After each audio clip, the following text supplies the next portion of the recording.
Olá, amigos da Editora Atualizar, estamos aí em mais uma aula de Direito Administrativo e vamos falar hoje de uma lei importantíssima, uma lei relativamente nova, que pode cair aí no seu concurso, né? A Lei 13.303, de junho, 30 de junho de 2016. Então, uma lei, né, recente, que fala sobre as empresas públicas e a sociedade de economia mista. Então, essa lei, ela nasceu do anseio da sociedade, de coisas que já vinham acontecendo. Não sei se você já ouviu falar aí da Operação Lava Jato, que nasceu na Petrobras, né? Petrobras, você sabe, e nós já falamos nas nossas aulas, na sociedade de economia mista. Então, já era um anseio da população, da sociedade, né? Uma lei que regrasse algumas coisas, né, para esse tipo de empresa estatal. E também já estava há muito tempo, a Constituição já falava, ó, vai ter uma lei, artigo 173, né? Vai ter uma lei que vai regrar essas empresas estatais, né? Então nós temos agora essa lei 13.303, que ela é chamada Lei de Responsabilidade das Estatais. A imprensa costuma falar de Lei das Responsabilidades das Estatais, mas ela não traz somente assunto de responsabilidade. Na verdade, a parte de responsabilidade, né, ela chamou mais atenção por conta aí dos noticiários, né, dos acontecimentos nas estatais, principalmente decorrência da Lava Jato. Mas nós temos aí informações importantes, como informações, por exemplo, de licitação, de contrato, que nós vamos fazer essas aulas, né? Quando falarmos de licitação, por exemplo, né, nós vamos inserir, né, esse pedaço da 13.303 de falar sobre licitação na sociedade de economia mista, nas empresas públicas, tá? Então nós podemos apelidá-la, como também alguns chamam, de apenas Lei das Estatais, tá bom? Vamos começar então falando do artigo 173, que eu já havia dito a vocês, né, que já previa essa lei. Olha que fala o artigo 173 da Constituição Federal, né? Ressalvados os casos previstos nesta Constituição, a exploração direta de atividade econômica pelo Estado só será permitida quando necessária aos imperativos da segurança nacional ou a relevante interesse coletivo, conforme definidos em lei. Beleza. Essa lei já existe, é a 13.303, né? Tá lá para o primeiro. A lei estabelecerá o estatuto jurídico da empresa pública, da sociedade de economia mista, de suas subsidiárias que explorem atividade econômica de produção, comercialização de bens ou de prestação de serviços, dispondo sobre. Então, eu já tinha falado sobre esse dispositivo da Constituição, que falava, vai ter uma lei. Essa lei, ela não remete à Constituição. Essa lei não fala assim, nós estamos cumprindo o que diz o artigo 173, né? Mas ela se encaixa perfeitamente aqui, né, no que diz o artigo 173. Por quê? Essa lei das estatais, ela fala dispõe sobre o quê? Olha lá o inciso 1. Inciso 1 do parágrafo 1º. Sua função social e formas de fiscalização pelo Estado e pela sociedade. 2. A sujeição ao regime jurídico próprio das empresas privadas, inclusive quanto aos direitos e obrigações civis, comerciais, trabalhistas e tributários. Inciso 3. Licitação e contratação de obras, serviços, compras e alienações, observados os princípios da administração pública, que nós vamos falar na aula de licitação, na aula de contratos. 4. A constituição e o funcionamento dos conselhos de administração e fiscal com a participação de acionistas minoritários. E 5. Os mandatos, a avaliação de desempenho e a responsabilidade dos administradores. Então, essa lei vem cumprir, né, o que está previsto no artigo 173 da Constituição Federal. Vamos ver aqui o que diz o artigo 1º dessa Lei 13.303. A quem se aplica essa Lei 13.303? Se aplica apenas às empresas estatais da União ou também dos municípios e dos estados DF? Vamos ver o que traz o artigo 1º. Olha ali.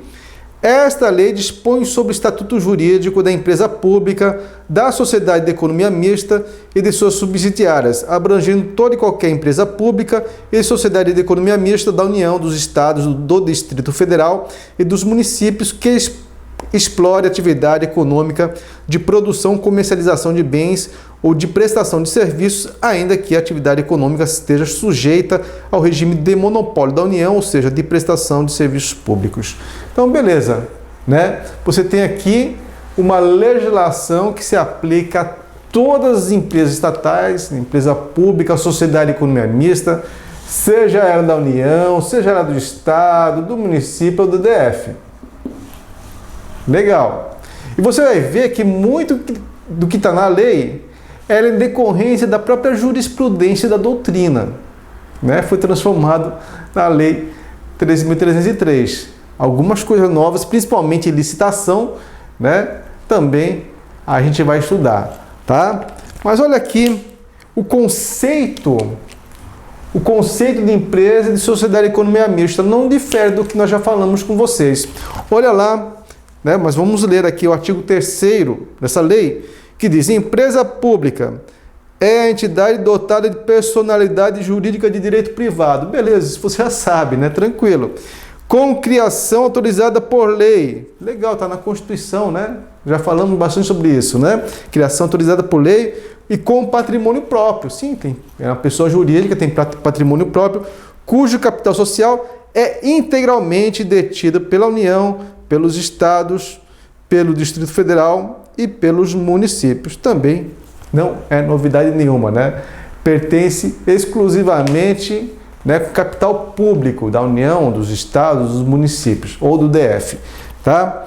100%, né? Diferentemente de uma sociedade de economia mista, por isso que chama mista, né? Você pode ter capital público e capital privado lá. Olha o que diz o parágrafo único do artigo 3º. Desde que a maioria do capital votante pertence em propriedade da União, do Estado, do DF ou do município, será admitida a capital da empresa pública a participação de outras pessoas jurídicas de direito público interno, ou seja, continua sendo 100% capital público, bem como de entidades da administração indireta da União, dos Estados, do DF e dos municípios. Então você pode ter capital de diversas pessoas jurídicas de direito público, mas você sabe que 100% do capital social é público, então é uma empresa pública. Nós já estudamos sobre isso, né? E olha o que diz o artigo 4º, que fala da sociedade de economia mista, né? Sociedade de economia mista é a entidade dotada de personalidade jurídica de direito privado, isso você já sabe, não é novidade, com criação autorizada por lei, também você já sabe, sob forma de sociedade anônima, não é novidade, né? SA, cujas ações, então quer dizer, a sociedade de economia mista tem que ser sociedade anônima. A empresa pública pode ser outros tipos societários, né? Agora já a sociedade de economia mista é obrigatoriamente uma sociedade anônima, cujas ações com direito a voto pertençam em sua maioria a quem? Ao poder público, à União, aos estados, ao DF, aos municípios ou à entidade da administração indireta, né? Sociedade de economia mista é quando a maior parte do capital social com direito a voto, das ações com direito a voto, pertence à União, aos estados, né, ao poder público. Beleza? Tranquilo? Muito bem. Agora, vamos falar um pouquinho aqui sobre, antes de falar, artigo 12, sobre o princípio, aplicação do princípio da publicidade, né? Você sabe que em decorrência de um monte de problemas que aconteceram nessas estatais, né, é importante a aplicação dos princípios constitucionais que você já conhece, como o princípio da publicidade, da moralidade. Então, olha aqui o que diz o artigo 12. A empresa pública e a sociedade de economia mista deverão, inciso 1, divulgar, o princípio da publicidade, divulgar toda e qualquer forma de remuneração dos administradores, legal, né? E adequar constantemente suas práticas ao código de conduta, integridade e a outras regras de boa prática de governança corporativa na forma estabelecida na regulamentação desta lei. Beleza? Então você vê a preocupação com a publicidade, com a moralidade. E artigo 13 ele fala, eu não vou ler o artigo 13 completo, isso aqui na verdade o que eu fiz? Eu pincei algumas partes da lei, não dá para a gente falar a lei inteira numa aula, nem é pretensão minha, tá? Se tiver algum edital mais para frente, ou então depois que a gente esgotar toda a matéria de direito administrativo, a gente pode fazer, né, uma série de aulas sobre essa lei 13.303. Na verdade, é uma lei enorme, né? Então a gente pode fazer uma série de aulas, né? São diversos assuntos, mas esses assuntos pertinentes a gente vai tocar nas aulas, né, ali para frente, como é o caso de licitação que eu falei para vocês, tá bom? Então eu só estou pensando uma outra característica dessa lei, né, um outro artigo que eu achei interessante e importante para você saber, tá? Mas não é pretensão minha e nem seria possível a gente esgotar o assunto nesta aula, obviamente, tá?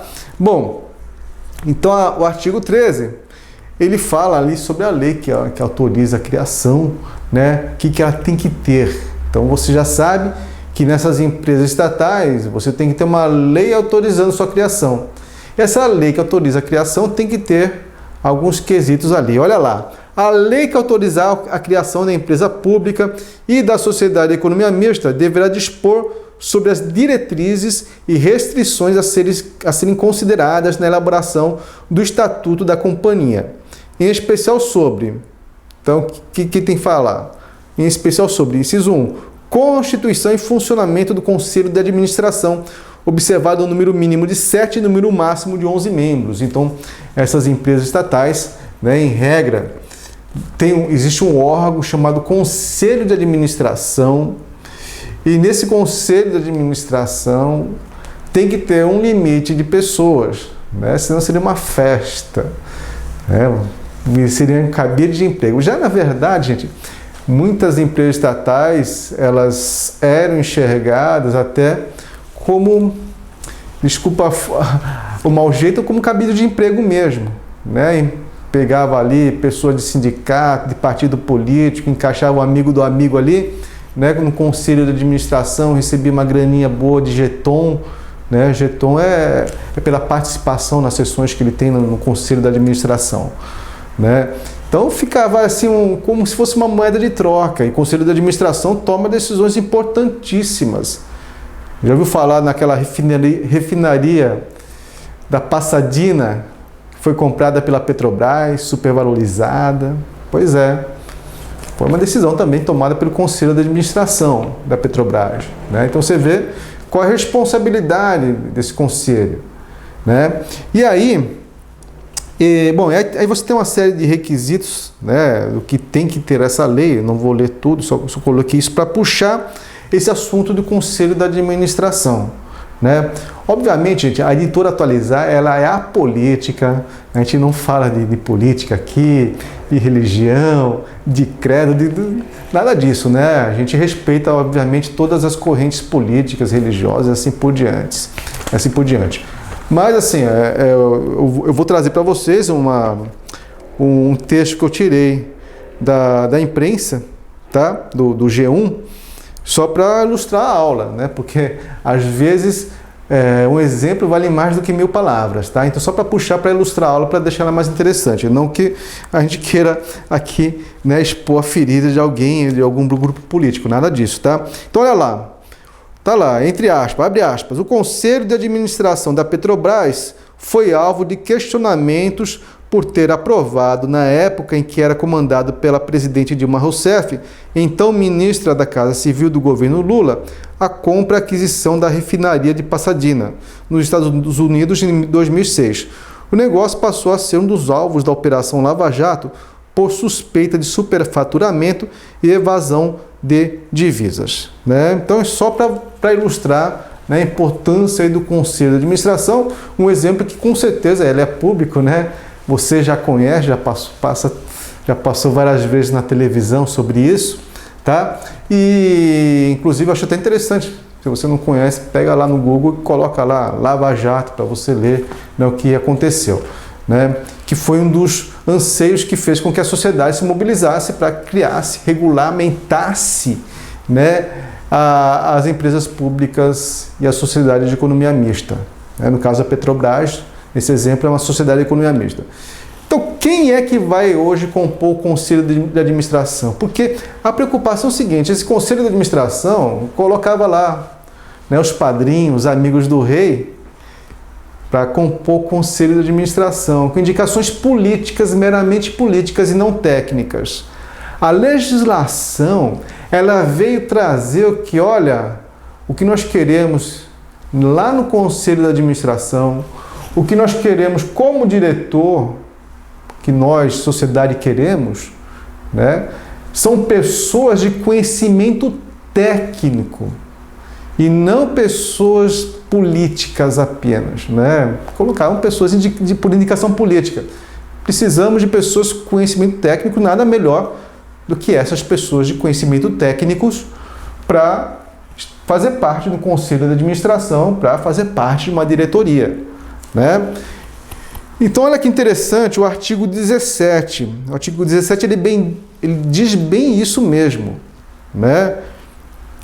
Os membros do conselho de administração e os indicados para os cargos de diretor, inclusive presidente, diretor-geral e diretor-presidente, serão escolhidos entre cidadãos de reputação ilibada e notório conhecimento. Olha, está falando, eu quero um cara técnico, um cara que conheça muito bem da coisa, do negócio, devendo ser atendidos alternativamente um dos requisitos da linha A, B e C do inciso 1 e cumulativamente os requisitos do inciso 2 e 3. Então, o que ele quer? Olha só. Olha o inciso 1, o que ele traz? O que o cara tem que ter? Ter experiência profissional de, no mínimo. Só por aí já elimina um monte de indicações políticas, né? 10 anos, olha, a linha A, 10 anos no setor público ou privado, na área de atuação da empresa pública ou da sociedade de economia mista ou em área conexa àquela para a qual forem indicados em função de direção superior. Beleza, 10 anos, hein, de experiência. Ou né, um ou outro, entre o A, o B, né? Ou e o C, entre A, o B e o C, entre um e outro.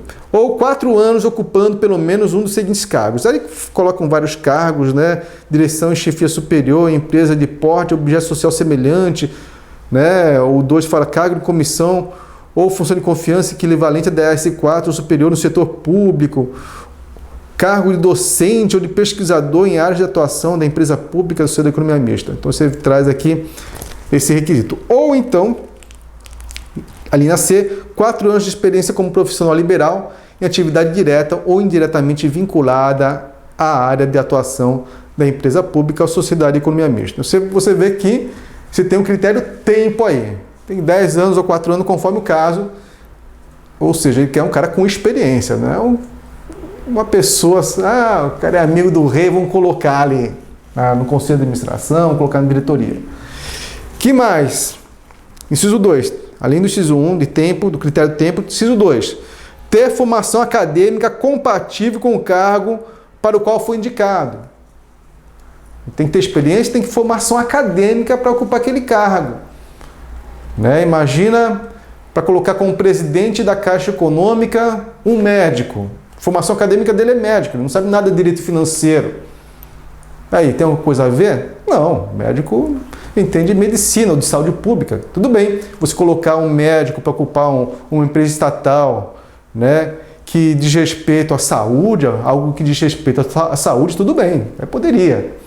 Né? Mas um médico para ocupar, por exemplo, né, a formação acadêmica dele é medicina, para ocupar a função, né, de presidente de um banco, né, que ele não sabe nada de financeiro, nada de administração, é meio complicado. Então, você vê o que a lei está exigindo, né? Ela quer uma pessoa com conhecimento técnico, formação acadêmica compatível com o cargo para o qual foi indicado. E, inciso 3, não se enquadrar nas hipóteses de inelegibilidade. Né? Tem que estar com os direitos políticos em dia. Tanto é que ele fala de cidadão. Né? Ele fala lá no caput do artigo 17, um cidadão, reputação ilibada. Né? Tem que estar com os direitos políticos lá em dia. Né? Então, aqueles que são inelegíveis, né, que está lá na Lei Complementar 64, inciso 1, artigo 1º, se você tiver uma curiosidade, dá uma olhadinha, tá? Não vou ficar lendo essa outra lei complementar, fala sobre aqueles que são inelegíveis, tá bom? Beleza. Aí, ele fala também, né, de algumas vedações. Quem não pode fazer parte do conselho de administração, quem não pode ser diretor, né? Tá lá no parágrafo 2º do artigo 17, né? É vedada a indicação para conselho de administração e para a diretoria. Quem não pode fazer parte aqui? Representante de órgão regulador ao qual a empresa pública ou sociedade econômica mista está sujeita. Então, imagina que um órgão regulador, ele, entre aspas, fiscaliza, né? Entre aspas, fiscaliza aquela empresa pública.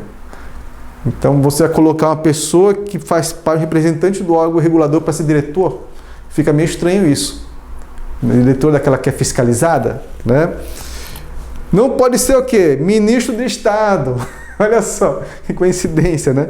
A época que a Dilma ela era ministra da Casa Civil, ela ocupou a cadeira ali, né, no Conselho de Administração. Então não pode mais. O ministro de Estado não pode fazer parte ali do Conselho de Administração e não pode ser diretor. Tá?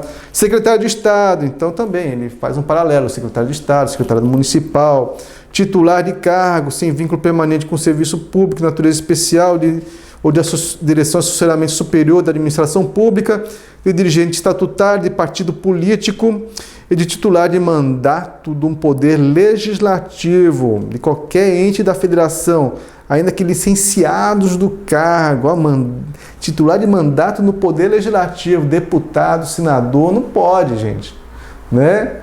E qualquer ente da federação, inclusive vereador, ainda que licenciado do cargo. Então você vê, para evitar o quê? Indicações de cunho político nesses órgãos, nesse órgão, conselho de administração ou nesse cargo de diretor, né?